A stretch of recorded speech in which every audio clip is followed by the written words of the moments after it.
국민의힘 김기현 대표가 사랑제일교회 담임 목사 전광훈 씨 문제로 곤혹스러운 입장에 처했죠. 전 씨와 당 지도부는 관계가 없다. 일단 선을 그었지만 뒷말이 무성합니다. 전 씨가 개딸보다는 낫지 않느냐 이런 옹호 논리 속에 김 대표가 독해져야 한다는 공개 비판도 나왔습니다. 관련 내용을 정치인사이드에서 짚어봅니다.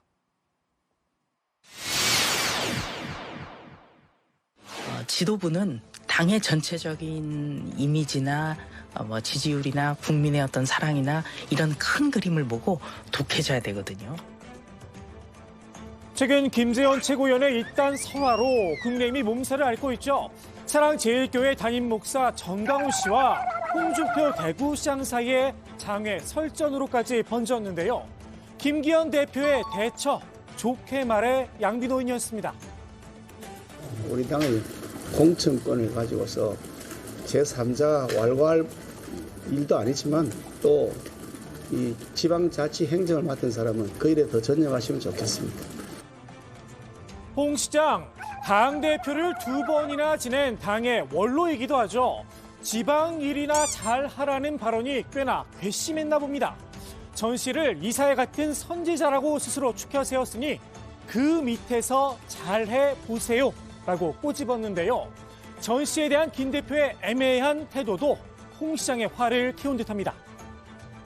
전광훈 목사 우리 당의 지도부도 아니고요.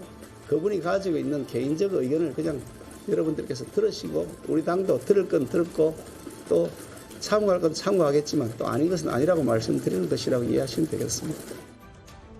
홍 시장은 비대위 가능성까지 거론을 했죠.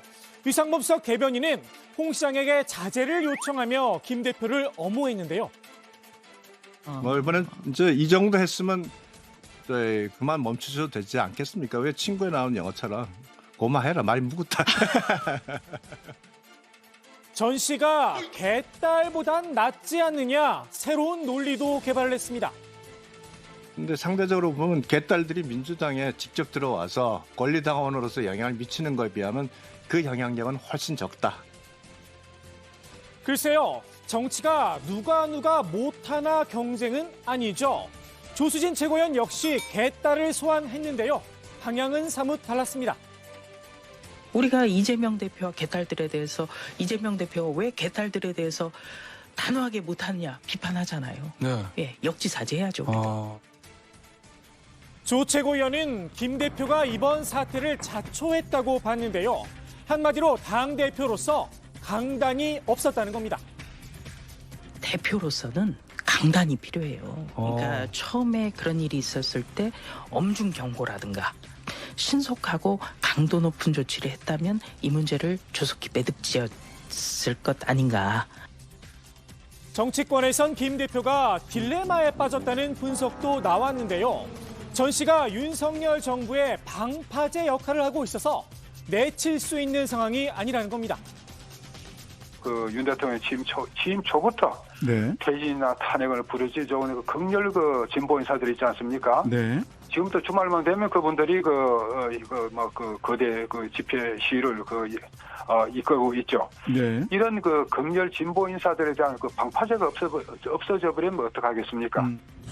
전광훈 목사가 이끄는 자유통일당이 오후 1시부터 서울 광화문 동화면세점 앞에서 수만 명이 참가하는 집회를 열고 극렬 진보에 맞설 극우 세력이 필요하다는 논리인데요. 앞서 광주 5.18과 관련해서 극우적인 색채를 드러냈던 전 씨. 헌법 정신에 5.18 정신을 헌법에다 넣겠다. 그런다고 전라도 표가 나올 줄 압니까? 전라도는 영원히 10%예요. 영원히 10%. 제주 4.3에 대한 생각도 크게 다르지 않은 듯합니다. 4.3 추현식에 앞서 제주도 전역에 이런 현수막이 나붙었죠. 제주 4.3 사건은 대한민국 건국을 반대하여 김일성과 남로당이 일으킨 공산 폭동이다라고 말입니다. 극우 성향 정당들이 내건 이 현수막, 자유통일당이란 이름이 선명합니다. 전광훈 목사가 우리 당원인가요? 아니잖아요. 아니에요. 그 자유통일당 자유통일당. 자유통일당 총재인지 당수인지는 모르겠지만 하고 계시잖아요. 예. 김일성이 일으킨 공산 폭동, 어디서 많이 들어본 주장이죠.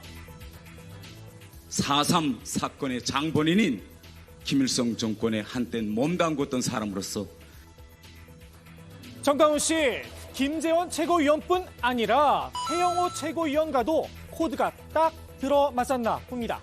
태 최고위원, 끝내 자신의 발언에 대해 사과하지 않았죠. 오히려 논란을 더 키우는 발언을 내뱉었는데요. 그 4.3 사건에 대한 영어부터가 저는 동의할 수 없습니다. 4월 3일 날 일어난 일은 결국은 남로당, 지주도당의 당 결정이에요. 결정에 의해서 12개의 경찰서와 관공서에 대한 무장 공격입니다. 그래서 저는 이 점에 대해서는 저는 계속 주장할 거고요. 제주 4.3 특별법에는 4.3 사건의 기점을 1947년 3월 1일 발포 사건으로 잡고 있습니다. 당시는 미 군정 시기였는데요. 3.1운동 기념식에 참석했던 시민들이 3.1 정신 계승과 외세 배격을 외치며 가두 시위에 나섰다가 총격 사건이 발생했던 겁니다. 경찰대가 총격을 가해요. 젊은 청년 시대에 총격을 강한 것도 아니고 아니 구경꾼들 차를 향해서 총을 갈겨가지고 저렇게 젖먹이 엄마를 또 국민학교 학생 죽고 그래서 6명이 이제 그 자리에서 죽는 거예요. 이 발포 사건 이후 극우단체인 서북청년단의 민간인 탄압이 이뤄졌고 남로당의 반란으로까지 이어졌다는 게 제주 4.3 특별법에 명시된 역사입니다. 제주 4.3이 단순한 공산폭동이 아니었다는 의미를 담고 있기도 한데요.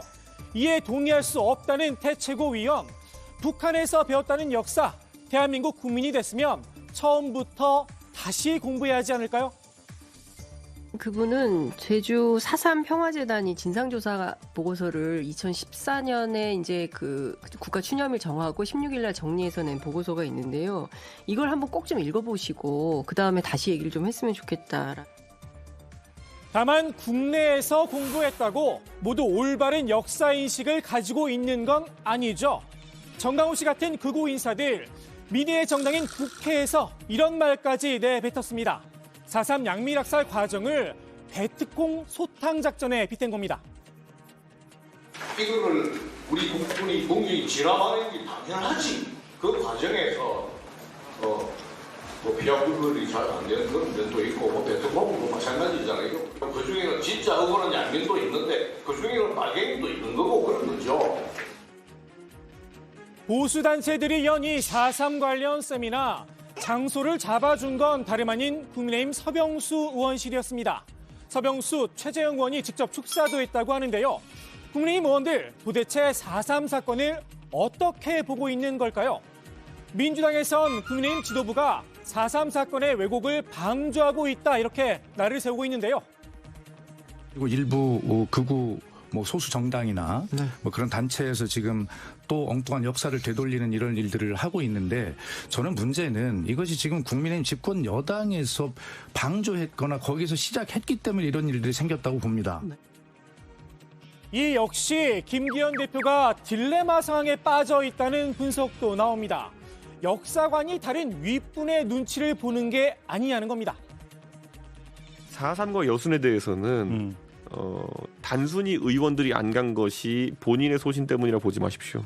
그러면 외부의 힘이 작용을 했다고 보시는 거기에 대해서 다른 역사관을 가지고 있는 사람 눈치를 보는 겁니다. 윤석열 대통령이 다른 역사관을 갖고 있다는 뜻으로밖에 저는 이해가 안 되는데요. 그러니까 오늘 이 방송을 듣고 용산 대통령실에 한번 문의를 다 해봤으면 좋겠어요.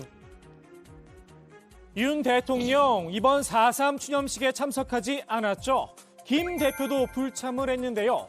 4.3 사건에 대한 대통령실과 여당의 정확한 입장 궁금하긴 합니다. 내년 4.3 추념식 때는 들을 수 있을까요?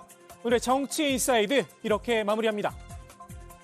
내년 총선을 앞두고 4.3 또 추념식이 있잖아요. 그럼 그때는 갈 거 아니에요. 그때는 선거 앞두고 있으니까. 그러면은 그때 제주도민들이 그래 작년에 안 오고 올해 왔으니까 우리가 너희들 찍어줄게 이러겠냐고요.